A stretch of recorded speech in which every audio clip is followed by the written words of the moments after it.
So இப்பொழுது நான் பேசின விசுவாசத்தை பேசுகிறேன். ஏன் விசுவாசம் முக்கியம்? விசுவாசிக்கிறவனுக்கு எல்லாம் கூடும். எவ்வளோ ஈஸி, எல்லாமே கூடும். விசுவாசம் இல்லாமல் தேவனுக்கு பிரியமாயிருக்க முடியாது. தேவனுக்கு பிரியமாயிருக்கணும்னா விசுவாசம் இருக்கணும். கிருபை மனுஷனுக்கு பிடிக்கும், விசுவாசம் தேவனுக்கு பிடிக்கும். எது வேணும்? கிருபை ஆட்டோமேட்டிக்கா வருது. எல்லா மனுஷனுக்கும் கிருபை இருக்கு. அதனால விசுவாசம் தான் எல்லார்ட்டையும் இல்ல. நீங்க கிருபையிலே ஜீவிக்கிறீங்கன்னா, ராமசாமி, கோவிந்தசாமி, குலாம் முகமது மாரி இருக்கீங்க. அவன் கூட கிருபையில் தான் ஜீவிக்கிறான். அவனுக்கு கிருபை இல்லைன்னா செத்து போயிடுவான். கிருபை உங்களுடைய சுவாசம். காற்று எல்லாருக்கும் ஒண்ணுன்னு சொன்னேன்ல. காற்று எல்லாருக்கும் ஒண்ணு தானே. பெண்டிகாஸ்டுக்கு வெள்ளை காத்து போதா? துலுக்கனுக்கு பச்சை காத்து போதா?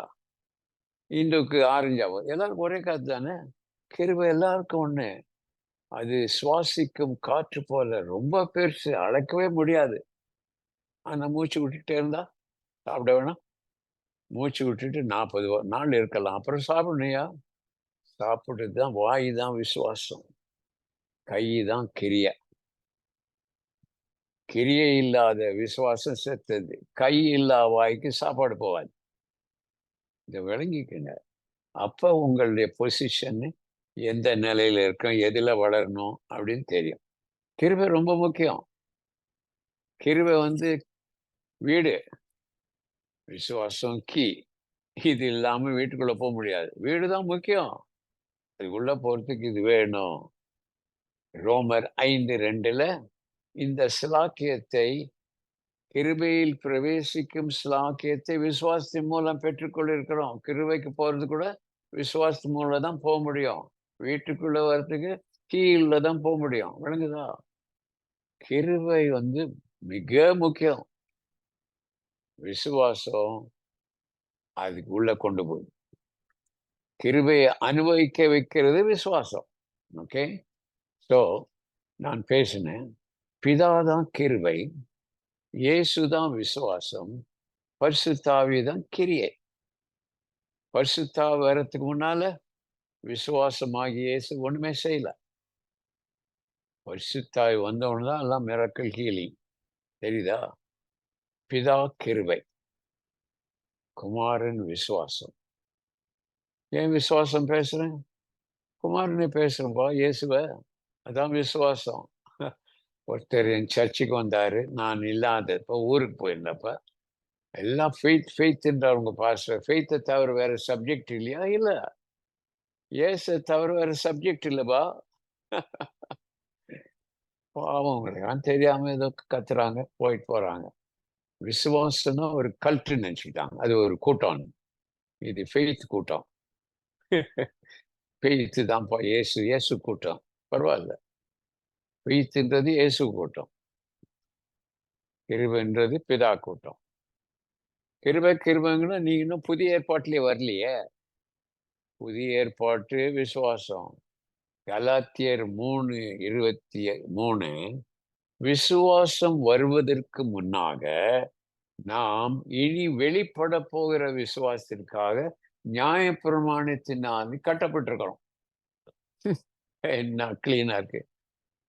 விசுவாசம் வருவதற்கு முன்னேன்ற ஒரு காலம் இருந்துச்சு. அதுதான் பழைய ஏற்பாடு. அப்படின்னா என்ன? இயேசு வருவதற்கு முன்னேன்றது பழைய ஏற்பாடு.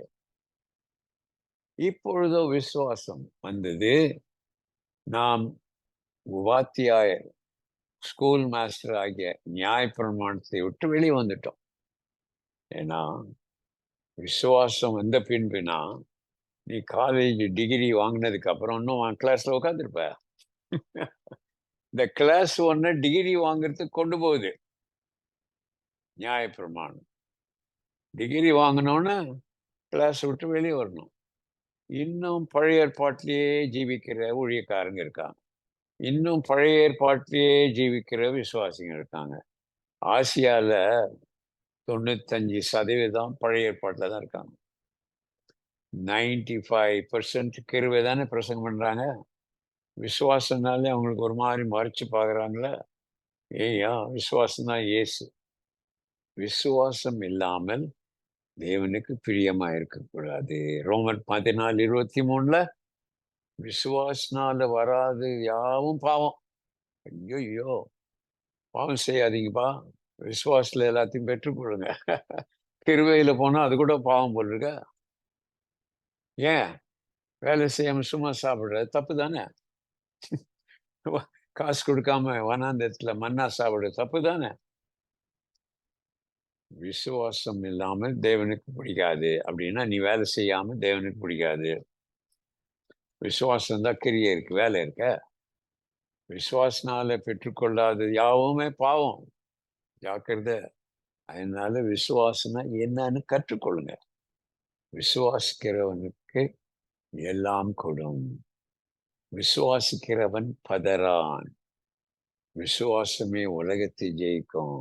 வேற என்ன வேணும் உங்களுக்கு? இந்த உலகத்துல எதுவுமே உங்களை தோக்கடிக்க முடியாது. உங்களுக்கு விசுவாசம் தான். புயல் கூட உங்களை அடிக்காது. 100 வருஷம் புயல் நெல்லூர்ல நிறுத்தின 1988. 1988 1885 புயல் நெல்லூருக்கு வருஷம் வருஷம் வருது. நான் போனேன், குரூசைட் நடத்தினேன். நாளைக்கு புயல்னாங்க. நான் வந்திருக்கேன், புயல் வராது. நான் வந்தா புயலுக்கு பயமாச்சே. அப்படிதான் பேசணும். நான் வந்தேன், வியாதி வராதே. என்ன பார்த்தா வியாதிக்கு பயமாச்சே. அப்படி பேசுங்கயா. கொரோனா வந்துச்சு. கொரோனா பார்த்தா பயப்படுறீங்க. கொரோனா உங்களை பார்த்து பயப்படணும். உபாகமம் 11:25 உங்களை பற்றிய பயம் அவங்க மேல வரும். இப்ப அவங்கள பற்றிய பயம் தான் கிறிஸ்டியனுக்கு இருக்கு. ஏன் தெரியுமா? விசுவாசத்துல இல்ல. விசுவாசத்துல எபிரேயர் 11:33 விசுவாசினால் அவர்கள் ராஜ்யத்தை அடக்கினார்கள், சத்துருவின் சேனையை விரட்டினார்கள். சத்துரு சேனை உங்களை விரட்டுறானே.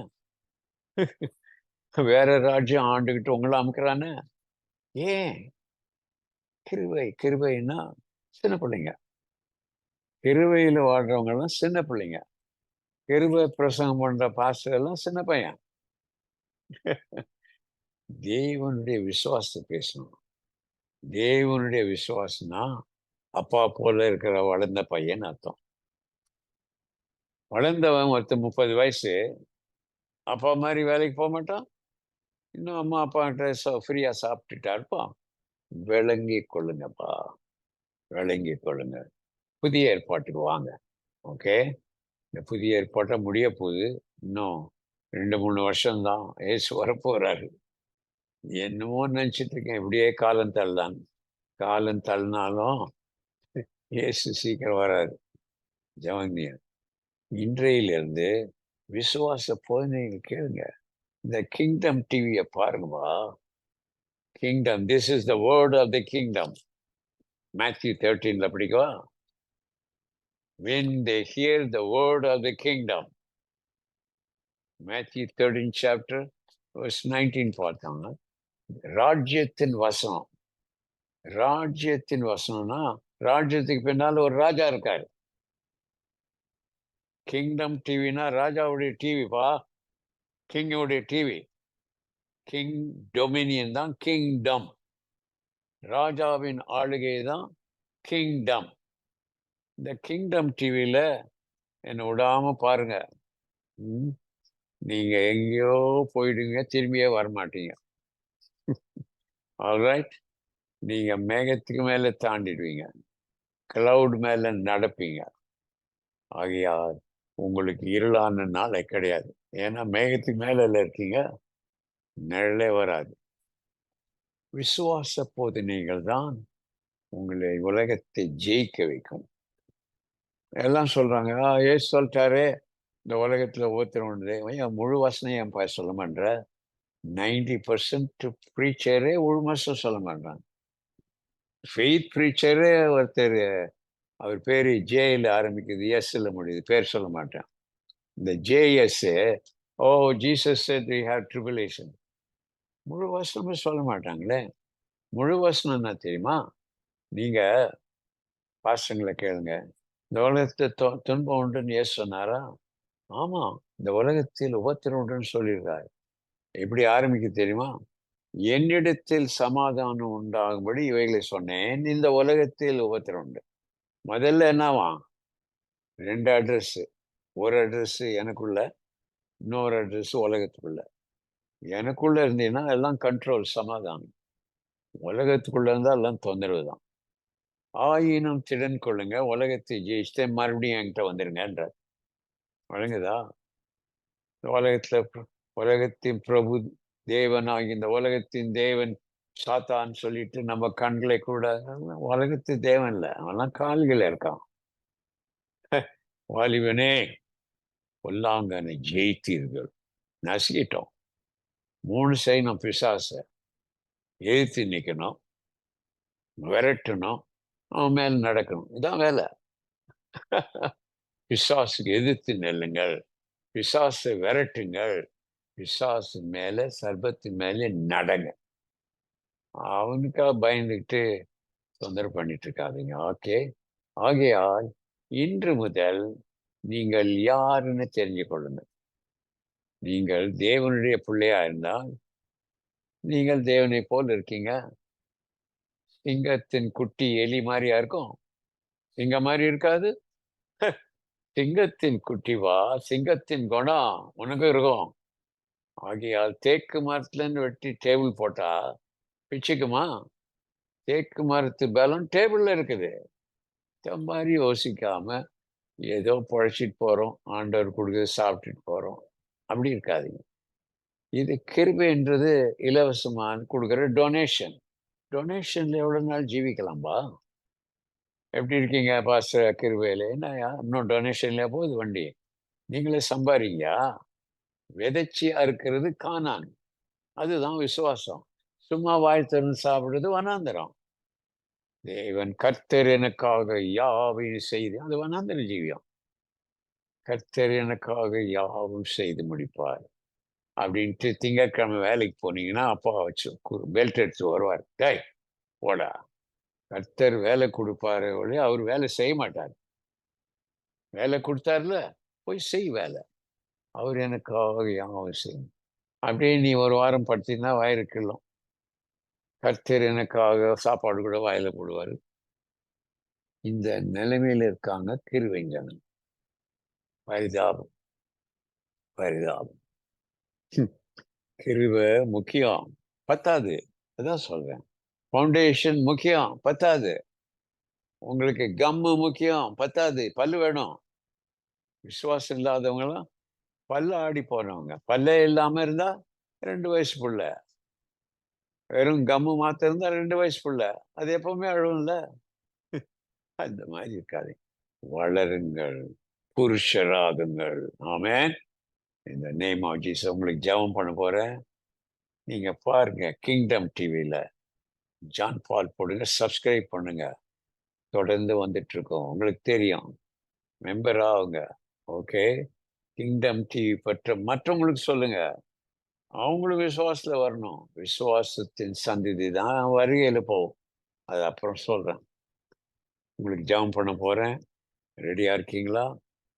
ஆ அடுத்த தடவை உங்க வீட்டுல இருக்க எல்லாரையும் உட்கார வைங்க. ஒருத்தர் ஐஏஎஸ் கலெக்டர் டெல்லியில வேலை முடிஞ்ச உடனே டிரைவர் வேகமா ஓட்டு, வேகமா ஓட்டு, ஜான் பால் வரப்போறார் டிவியில, வேகமா ஓட்டு, ஸ்பீட் லிமிட் தான் பார்த்துக்க, ஒன்றும் கவலைப்படாது, ஓடுன்ற.